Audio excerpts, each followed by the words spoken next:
CorVoce is a small chamber group that seems to do primarily contemporary living composers.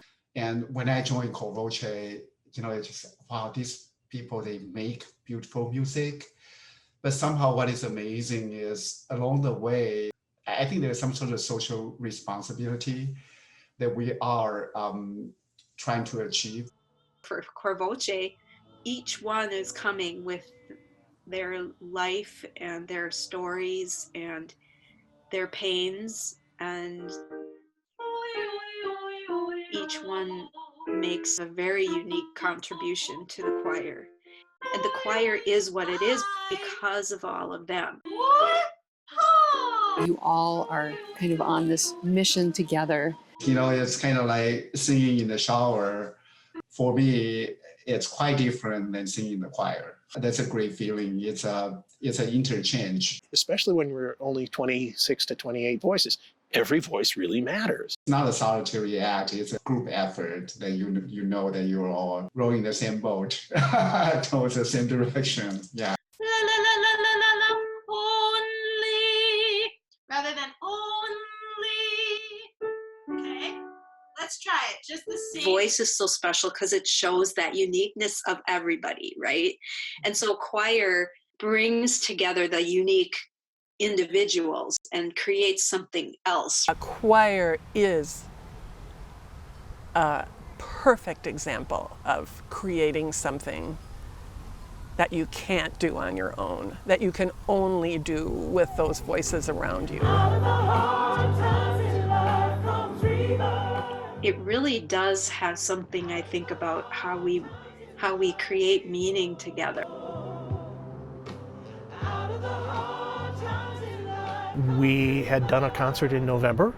We announced at the concert that in the spring we were going to be doing a concert based on the theme of kindness as expressed within the Naomi Shihab Nye poem. You have this? Everybody, I need to just make sure that you do. Either a thumbs up or a show me it. This was going to be part of a Female Mystics set of songs, song cycle, and the poem. And so I'd written to Naomi and I got permission to perform it. And I went to go hear CorVoce sing one night, and I was reading through their bulletin, and they said, oh, the next concert is going to be around this poem. And I thought, oh, she has a setting of it? Who set this? I hadn't really particularly heard of Naomi before. I hadn't really, so it grabbed me off the page. I just got permission to set this poem this morning. So that was crazy. Then Catherine came up to Karin afterwards and said, I just got the okay to do the music, to put this to music. I want you to be able to do it. And it was like, oh, this is meant to be. We have to do this. We had no intention or desire or money to do a commission, but we recognized that when the spirit moves in that way, you don't say no. I'm always amazed how things work in the universe. I wrote it in a month, which is very fast for a choral piece. It's really fun to watch Karin and Catherine work together. We appreciate that, that you're not just singing words, you're singing thoughts. We had a whole concert, a whole program set up, and then the rug got pulled out from under us. It was so unsettling. Things were coming together. And it's very disappointing to have put in all those hours and hours of time to have it go away. It was a 2-week call before the performance. Deflation. We all had that sense of loss after we couldn't do the premiere. Teachers of singing basically saying it's going to be 18 to 24 months. As people were, and still are, wrestling with the difficulty of not singing together. Singing is more contagious than just plain talking. That's the science, and you don't get to be able to rewrite that. We were trying to gather regularly to just kind of talk through everything. I've been doing a lot of thinking, and I have a portable keyboard. And then all the people can be spaced out and singing forward they would need to agree to wear a mask, and then they wouldn't wear it when they sing, but then they would have to put it back on when they leave. No hugging, no, we got a kind of a huggy group. So that, I think I have to say that out loud. Even if it's in a parking lot, you really can't hear anybody. Just the community part of it was so important to get back into our body and to keep the spark alive. Everyone was realizing that, our lives are going to be different going forward, but we still want to be able to make music in a new and different way.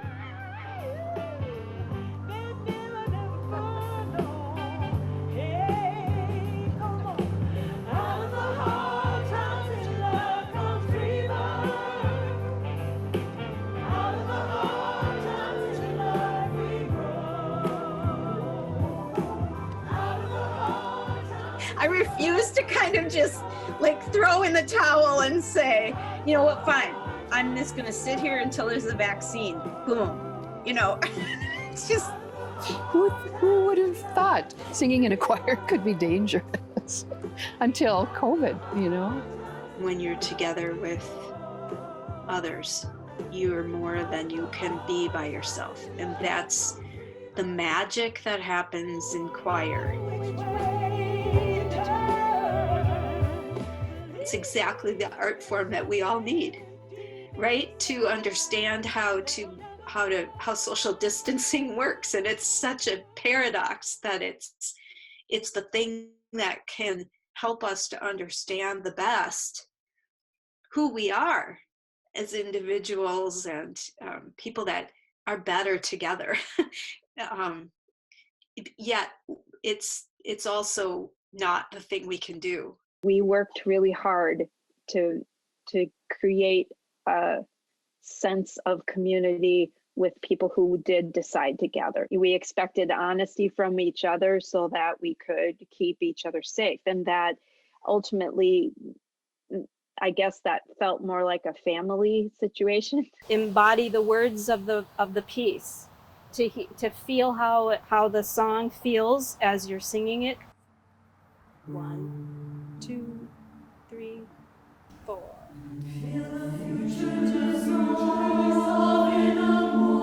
Feel the future dissolve in a moment, like salt in a weakened broth. When COVID hit, that's what happened. The future dissolved in a moment for all of us. Everything changes. You have no control over it. It just changes. And this poem totally gets it. It just totally gets that thought. And this particular poem, Naomi received all at once. It just came to her all at one time, and she just sat down and wrote it down. We were 1 week married, on our honeymoon, traveling with backpacks, on a bus. In the middle of the night, a gang of thieves gets on the bus, robs us of everything we have, kills an Indian man who's on the bus who's traveling with nothing. So they're frustrated that he has nothing to rob, so they kill him. The thieves go away into the night, and we go back to the town that we were in. My new husband is going to leave me there and hitchhike by himself because we're really traumatized now, to the nearest big city to try to get some help. A man comes up and speaks to us both in Spanish, and he just says, "What happened to you?" in Spanish. He can just look at us and see we're like two vagabonds with nothing. And then he says, "Lo siento mucho." I'm very sorry. He goes away. And then I think my husband also goes away. I think I was there alone as this happened. I'm sitting in this plaza and I hear this voice. I just hear a voice. The only thing I have left is a little tiny notebook and a pencil, a tiny little stub of a pencil that were in my back pocket. That's all I have. And I write it down.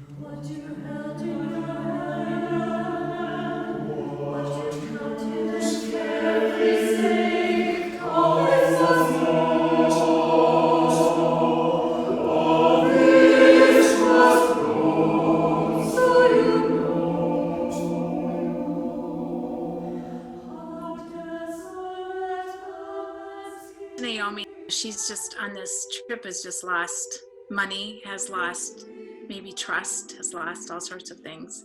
So it's halting and it's sparse. And there's rests between things, and there's time and there's space. Because I envisioned her sitting on this rock and being like, wow, what just happened?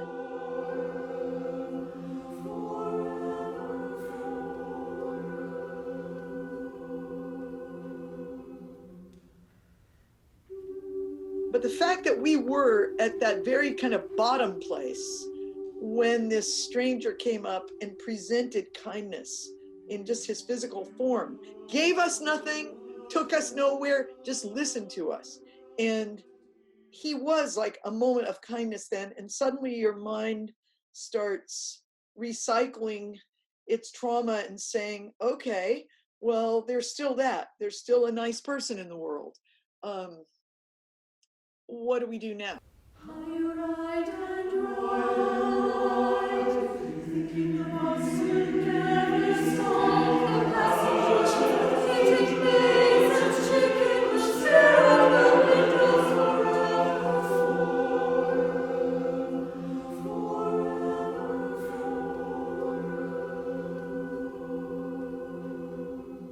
I'm always looking for poetry in which we are reminded that we're all connected.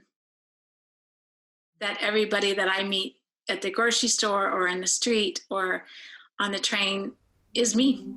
Then they could be me. Then I could be them.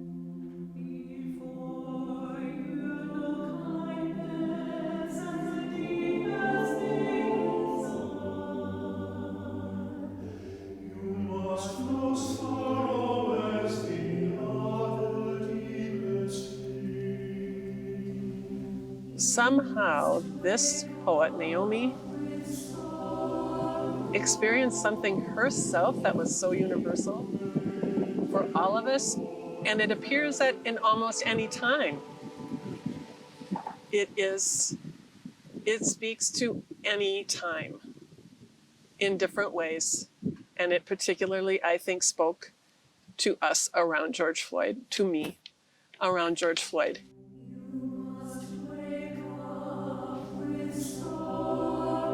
You must wake up with sorrow. You must speak to it till your voice catches the thread of all sorrows and you see the size of the cloth. And I am seeing the size of the cloth for the first time. It's huge.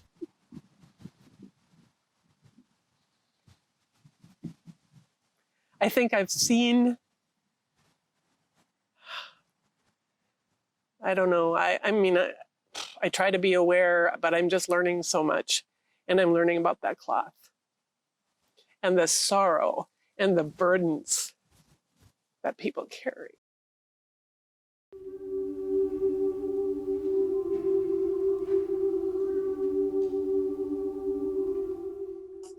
The size of the cloth is global. It's been global. And when have we experienced that before?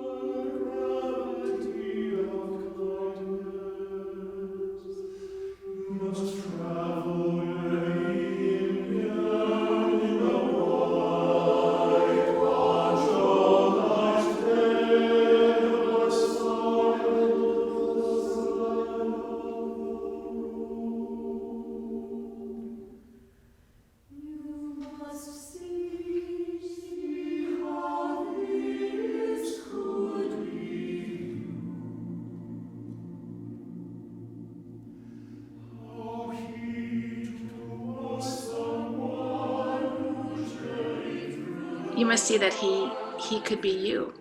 That's exactly Naomi's text. You could see that this man was just out in front of her, could be you. And until you can do that, I mean, that is when you find kindness. And I kept thinking of all the protesters in Minneapolis and around the world, and I thought, that's kindness.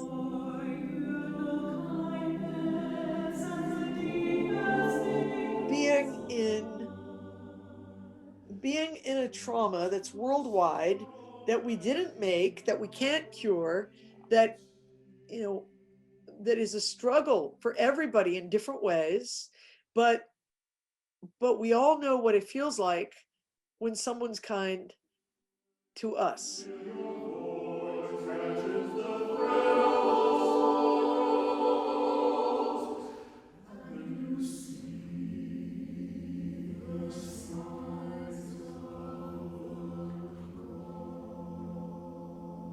When you lose, you understand that, you know, deep down, the kind of kindness that you appreciate when you receive.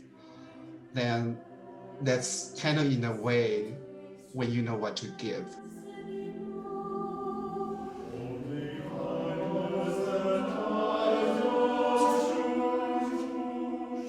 Kindness as tying your shoes. Like as a composer, that I love that visual for me. And going through these last few weeks, I keep thinking, oh, kindness is right there, and it's tying my shoes every morning, and it's with me, and it doesn't make it so difficult to do. Well, I think we know how precious it is to be together, that being together with others is much more precious than we ever could have dreamed.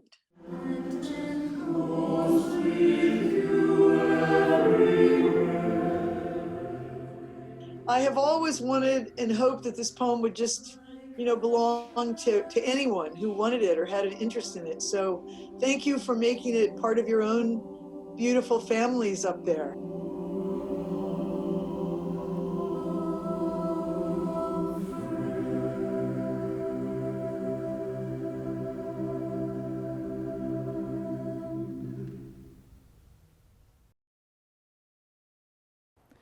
Kindness.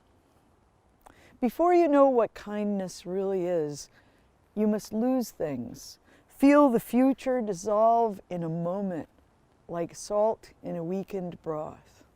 What you held in your hand, what you counted and carefully saved, this must go, so you know how desolate the landscape can be between the regions of kindness. How you ride and ride, thinking the bus will never stop. The passengers eating maize and chicken will stare out the window forever. Before you learn the tender gravity of kindness, you must travel where the Indian in a white poncho lies dead by the side of the road. You must see how this could be you. He too was someone who journeyed through that night with plans and the simple breath that kept him alive. Before you know kindness as the deepest thing inside, you must know sorrow as the other deepest thing. You must wake up with sorrow. You must speak to it till your voice catches the thread of all sorrows and you see the size of the cloth. Then it is only kindness that makes sense anymore. Only kindness that ties your shoes and sends you out into the day to gaze at bread. Only kindness that raises its head from the crowd of the world to say, "It is I you have been looking for," and then goes with you everywhere, like a shadow or a friend.